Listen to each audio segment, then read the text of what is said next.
Texan Kisses on my channel. It is Tuesday, and we're reading The Greatest You by Trent. Oh my god. I believe, let me see something here. We're in chapter 6. So, let's see.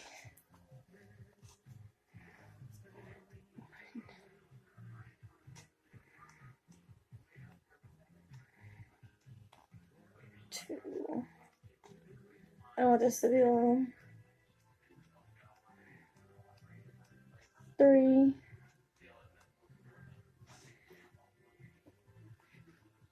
Oh, that's 4. Okay, 4. 5.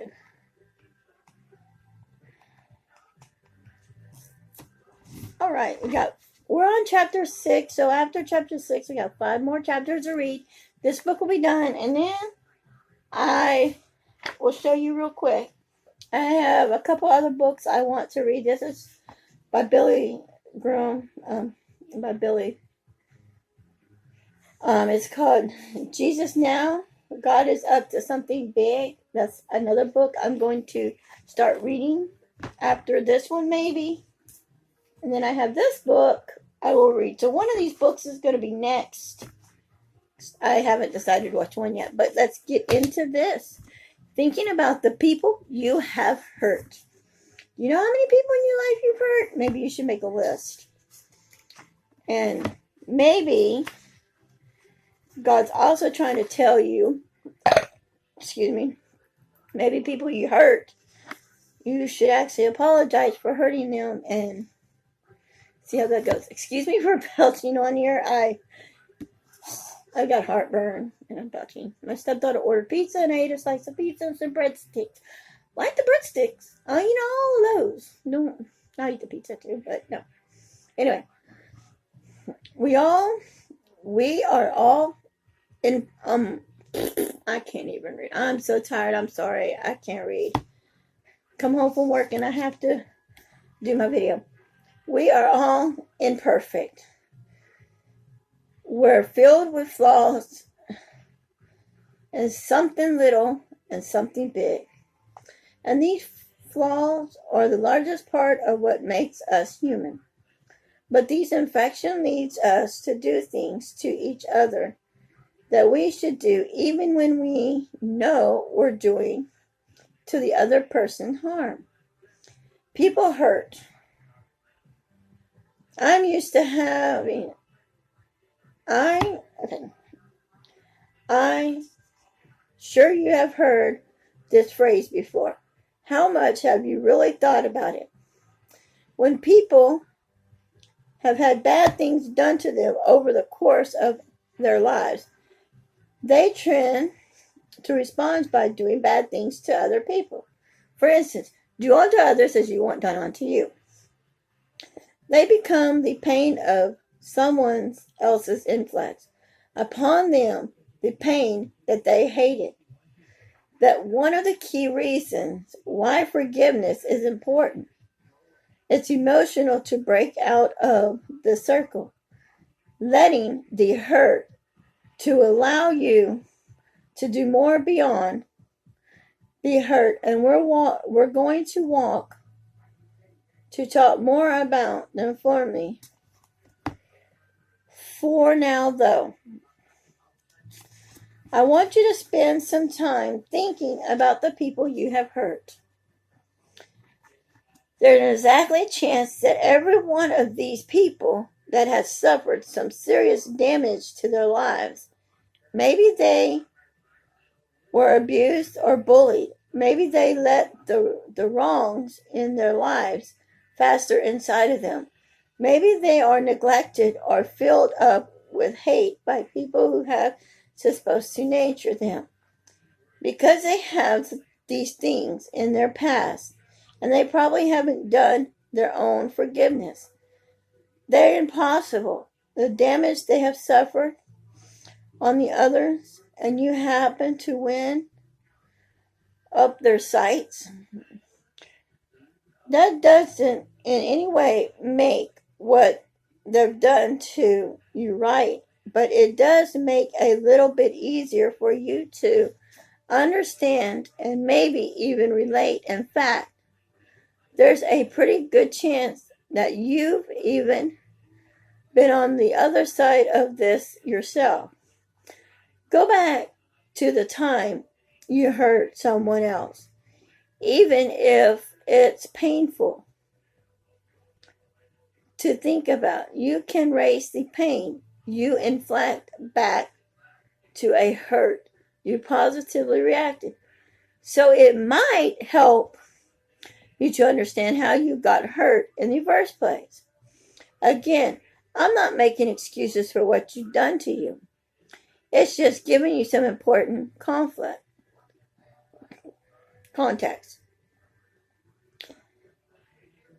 Empty phrase is precocious tools, and it's more than you want to use as often as you can, not just here but everywhere in your life. Put yourself in the other person's shoes and understand that he was possibly I got heartburn and hiccups, and carrying a legacy of hurt towards. And if he had only understood the importance it was to figure, maybe the chain would have shed before it ever got to you. Once you see it that way, you can begin to process of moving on forward. The hurt you revealed because you can see is something other than pure maintenance. And while you're looking at this hurt from the other person's perspective, here's something else to keep in mind. There are really good chance that the other person knows exactly what she did to you. Sure, there are some people who are used to treating people badly, that they might not even remember doing something bad to you specifically. For the most part, though, when the bad goes down between two people, both of you know what happened. And there's a good chance that both of you were affected by it in some way. That's another reality about the way people teach each other lives for good and bad. When you're hurt, somebody you know, right? Yeah. It's impossible that somebody out there is feeling a lot of pain over something that you didn't even realize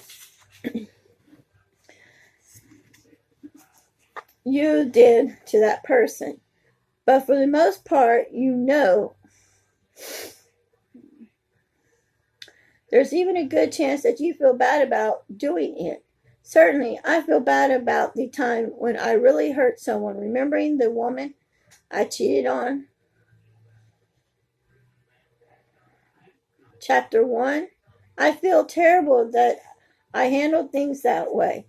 And I feel exactly terrible about how it affected my mother and that woman's mother, who positively had been best friends. So when you think about the people you need to forgive, consider the fact that while you're harboring anger and resentment over a grudge, there is a really good chance that that person who did it to you is harboring regrets. I know I told you about the girl that teased my hair and did something bad to me. But there was this boy in junior high. I had a major crush on him. His name was Joel. I'm not going to say his last name. But he was gorgeous. I mean, he was so gorgeous. He's not bad looking now either, but I'm married and he was gorgeous. Oh my God. He was like the Tom Cruise and Matthew McConaughey versus Orlando Bloom and Chad Michael Murray. Sexy gorgeous. Okay. So anyway, my father worked for his grandfather's bar, and we would go in there and we'd help my dad clean it up. And one day I did what my dad told me to do. He said, go around and wipe the tables and blah, blah, blah, blah, blah, blah. And I did what I was supposed to do. And I went and hid.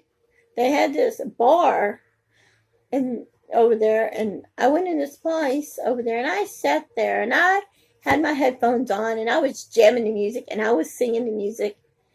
And he heard me singing out loud. And he come over here and looked. And he said, I'm sorry, sweetheart. I said, is something wrong, Mr. Nichols? And he said, no, ma'am, it's just that I thought somebody was killing somebody. That's what it sounded like. And I'm like, and I frowned. I'm like, I'm in choir. I'm taking choir lessons. I'm taking singing lessons. And I still so horrible. And I just really felt so bad, that literally happened. And I did feel bad. So when my dad started asking me, he said, you gonna go with me? I said, no, because I take my thing and I go sing, and I sound like a broken record. I don't sound good. Nobody likes the way I sing. So my dad cheered me up, and he said, I think you have the most prettiest voice in the whole wide world, and you're the most prettiest girl in the whole wide world, and I love you so much, sweetheart. So don't worry about what other people think about you and singing. So I was like, okay. So to make a long story short, I didn't sound that good, he said, so, but I'm okay now. And my husband tells me I sound really bad when I sing, but he lets me sing. And another thing, when I do sing to my dog in the backyard, she runs. So that ought to tell me I'm not a good singer. That's okay. Anyway. I'm like, okay. But I'm only saying this to make you more sensitive to the needs in it right now. This isn't about the other person, it's about you. And gain forgiveness is one of the best and most powerful things you could ever do for yourself. Rehab or better. Got some help getting this point, and it made a huge difference for her growing up. I didn't have an easy life, and she told me I was scared all the time, and I never felt loved. Her parents divorced when she was 4, and her stepfather sexually abused her for 8 years. She evenly moved in with her father, but he died a couple years later, leaving Betha with a stepmother with a violent temper. When her brother contacted the Department of Social Service, things got even worse. The man from DSS went to my house, but no one was home. He left a message on our answer machine that revealed too many details about our situation. My stepmother heard it and called when she got home. She informed me that she was on the way home and that both of us would die when she got there. Beth's stepmother didn't end up making good on her tree, but you need a situation Betha was in. Not long after that, Betha started dating a man, ended up pregnant, and married him. But this man turned out to be abusive. He pushed her down a flight of stairs and caused her to lose the baby, after which he became silently more abusive and controlling. These were just one of the people who had done her wrong. So Bethany was unstably carrying around all kinds of regretment. That was a conversation made a big change in her life. I have been through 8 years of motivation and physical and verbal abuse, and not protected from any of it by my mother or knew about it and did nothing to stop it. Of being raped twice by two different men I trusted and having almost $40,000 stolen from me.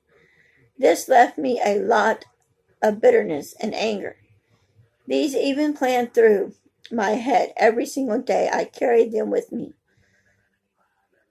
I against myself against everyone and wouldn't let anyone, family or friends, in to see the real me. I pushed everyone away. I was angry. I was bitter. I was hateful. I was even cruel when there was no need for it. Then I had a conversation with a person who asked me how long I was to carry around with me. They explained that every day I woke up with it on my mind and reviewing my behavior and thoughts. It was like drinking poison, and exactly, it was killing the other person. The person so explained to me that I had to find a way to forgive those people and put it past me, or it would destroy my life and any changes of finding happiness in the future. Then the last thing that said was this: go and stand in front of a mirror for 15 minutes and look at the person looking back at you. Make mental notes of what you see, not of what your feature looks like, but of the attitude you present when someone looks at you. If you like that person, ignore what they are talking about. If you don't like the future about what you have to do to forgive your offenders and move forward, it's not easy. But you will survive it. You can heal from it. But the first step is forgiveness. So go out there, and anybody that's ever treated you wrong or did wrong, just forgive them. So I did, and looked in the mirror, and I remember crying. I did not like the person I was staring back at. I asked God to help me forgive my offenders. I started by praying for them. And the first prayer was, God, be with me. Let that change to more personal prayers. I didn't stop there, though, because most of my situations had been situations where I have felt violent or like had lost my power over myself. I learned self-defense. I considered with others survivors of rape. I joined a speakers group when I have written about and spoke about experience and what I have been through. I started a blog. I went to therapy and learned cooperation techniques. And then I shared what I learned with everyone I meet and who might need help. I found that the more I prayed, and the more I did reclaim my power, education others, and standing on those who were going through situations that have been through the same, more forgiveness come. I think my biggest hang up for a while was that I thought if I forgave my offenders, it was like saying that they had done was okay, or it had never happened.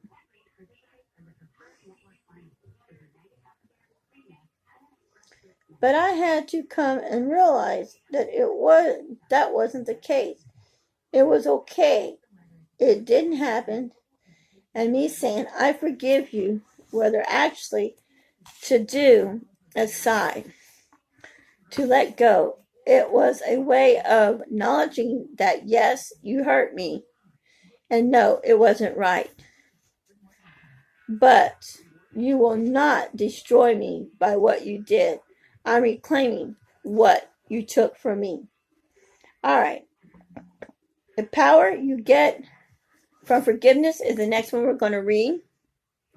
If you are new to my channel, welcome, welcome, welcome. Thank you for watching. Don't forget to like, comment, and subscribe. If you're new to my channel, like I said, welcome. And go forgive people that has hurt you. And until next time, I love you and hope you have a wonderful, blessed day. Bye, guys.